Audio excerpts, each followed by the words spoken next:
Hi, this is Femi, representing Sottovoce here at East West Studios with my Razer Blade, and I'm going to show you through a track I wrote called Rat Trap.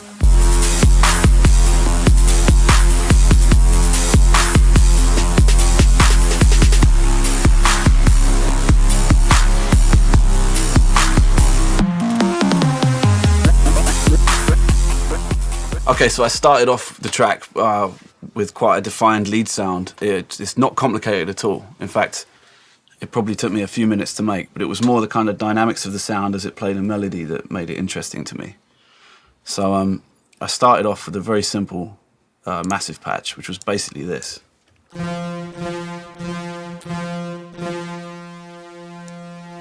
So you can see it's a single saw wave. It's just got a slight release on it, envelope-wise. A little bit of reverb. There's really not a lot to it. It was more the reverb running into distortion, which is kind of something I would have done in the past with guitars and rigging up pedals and things. Just a way of getting the sound to give like interesting textures as it moves through a melody, which was basically...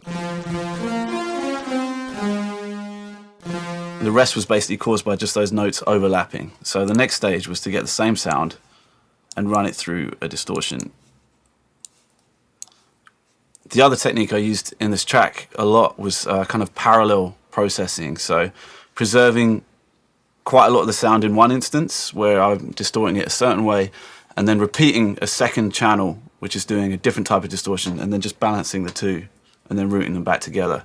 By doing this, I can keep the dynamics present in the first instance and kind of destroy them totally in another, and add just the right amount of coloration back when they come back together. So this is exactly the same sound now, but running through parallel distortion and then put back together.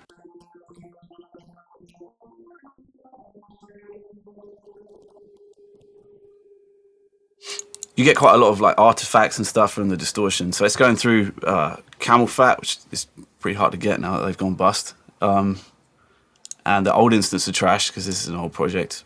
I'd recommend getting the new one. Anyway. And then it's also routed, as you can see, through two other channels. Well, this channel is going back through here.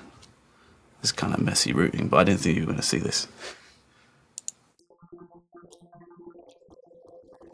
Processing-wise, the dynamics of the sound are controlled through the track primarily by different instances of it, if I want to bring the volume up or down, and then a simple high and low pass just to kind of control it.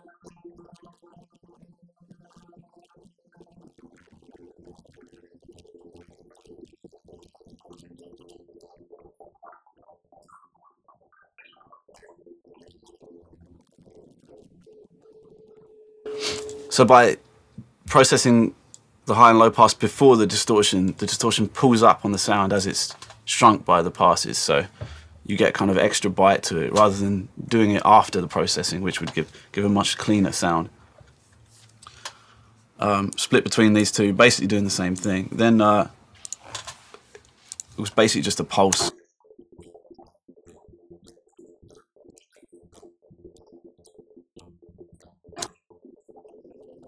And then the end of the melody. So once I had those two down, the track for me kind of wrote itself. It was a case of having drums that had the right feel, and probably the most important aspect was having a mix that was convincing in this sort of style, something that to me sounded kind of trap, kind of hip hop, but also still synthetically convincing, like as a kind of congruous unit of sound. I wanted it to sound like one big thing. The other thing that kind of, I always think in the tracks like this where the ingredients are so simple, that's important to play with is space and spatial separation. So I've got the lead automated so that in the solo sections, in the build-ups, it's quite mono. The stereo is brought right in, and then when it hits the drop, the stereo is spread out. So you get a dynamic difference left to right, as well as volume and as well as frequency. Just a way of like kind of pulling the sound away from you as much as possible in the breakdowns, and then throwing it back in your face when it drops. So from the breakdown to the drop, it would sound like this.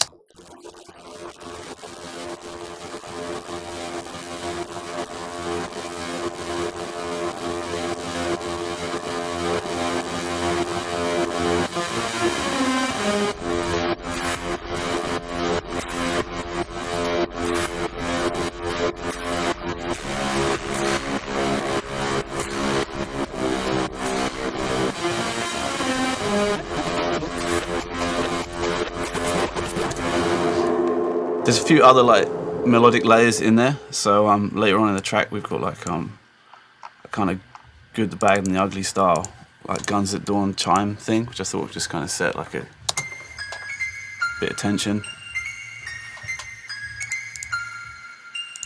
That's also done with Massive.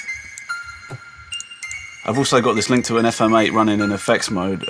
There's a really nice reverse delay in FM8 that I use a lot for more progressive house stuff.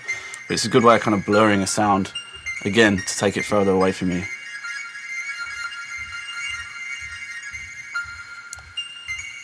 So I play with that a bit in the track as it goes on, moving the sound further away or further towards, depending on where that's set. Other layers are kind of like, this is just pieces of the reverb of the sound, chopped and rearranged to give a kind of, you can see, I still use this old Fruity Slicer. They have a newer version, but I like the simplicity of this. Sometimes I just want the simplest possible answer. I don't want to fuss around with too many buttons. So this is just pieces of the sound.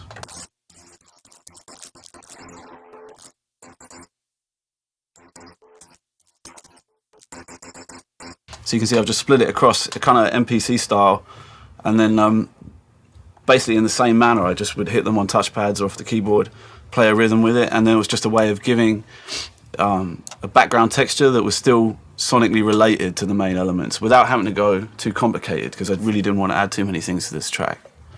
So that just gave this.